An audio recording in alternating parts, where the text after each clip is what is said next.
যারা কীর্তন দান করলেন তাদের একটি কুল, যারা শ্রবণ করলেন তাদের একটি কুল। আমরা যারা কীর্তন পরিবেশন করেছি আমাদের একটা গতি হইবে। হরিবল।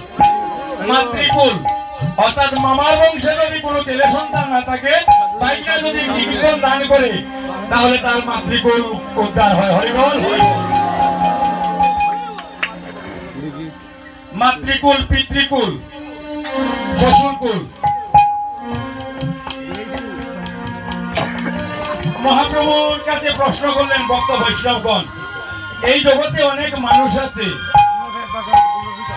পুত্র যদি পিণ্ড দান করে পিতৃকুল মুক্তি লাভ করে। কথাগুলো লক্ষ্য করেন, আপনার কথা বলবে না, যার যার জায়গায় দাঁড়িয়ে থাকুন। পুত্র পিণ্ড দান করলে যেখানে গয়াদামে গয়াসুরের মস্তক রাখা হয়েছে, সেই গয়াদামে পিণ্ড দান করলে পিতৃকুল উদ্ধার পাবে। এই জগতে অনেক মানুষ আছে, একটি ছেলের আশায় 5টি 7টি মেয়ে পেয়েছে, ওই মানুষ কিভাবে মুক্তি লাভ করবে? হরিবল হরিবল। বললেন যদি 5টি মেয়ের মধ্যে একটি মেয়েকেও একজন কৃষ্ণ ভক্ত স্বামীর কাছে বিবাহ দিতে পারে, আর সে যদি এইভাবে একটি যজ্ঞ দান করে, তার শ্বশুর কুল উদ্ধার হয়ে যাবে। হরিবল হরিবল। ভক্ত বৈষ্ণবরা আরো প্রশ্ন করলেন, ও প্রভু, এই জগতে অনেক মানুষ আছে যার মাও নাই, বাবাও নাই, ভাই নাই, বন্ধু নাই, আত্মীয় নাই, স্বজন নাই, এই জগতে যার আপন বলতে কেহ নাই, বাড়ি নাই, ঘর নাই, রাস্তায় রাস্তায় থাকে, ওই মানুষ কিভাবে উদ্ধার পাবে? বললেন এই জগতে যার আপন বলতে কেহ নাই, তার আমি একমাত্র গোবিন্দ আছি, তারে আমি উদ্ধার করি রে, আমি উদ্ধার করি রে, আমি উদ্ধার করি রে, আমি উদ্ধার করি রে।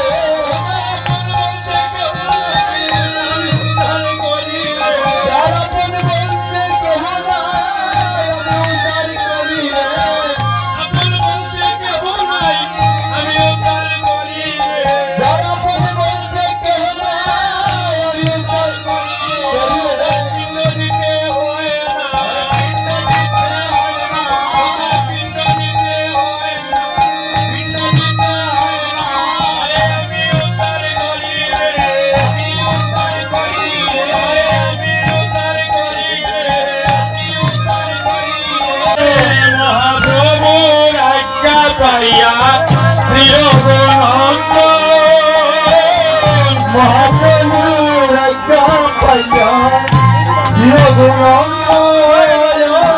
কীর্তন মণ্ডলে করিলা বঞ্জন,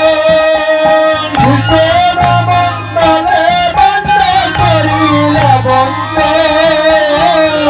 আপনারা এই বন্ধ করি যায় তাহার উপরে, তবে গোড়া গড়ি যায়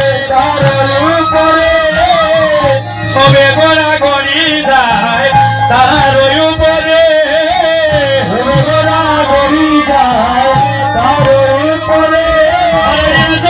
নন্দন গায় হরি স্বয়ং করে, নন্দন গায় নন্দন গায় হরি স্বয়ং করে,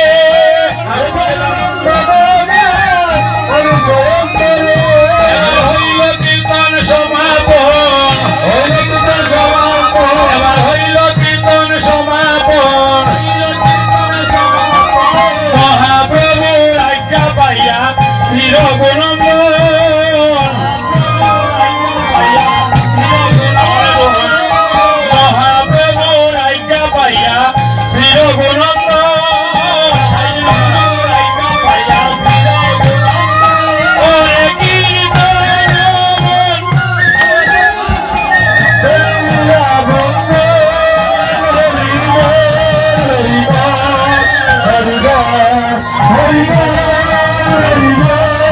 Haribo